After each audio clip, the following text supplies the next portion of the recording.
màu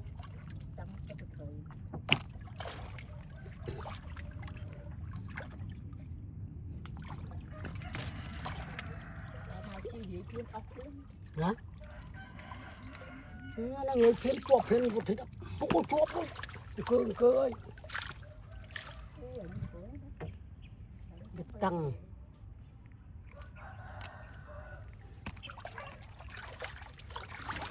cái chuột đây đây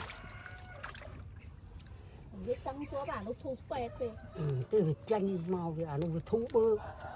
bơ nó cái này nó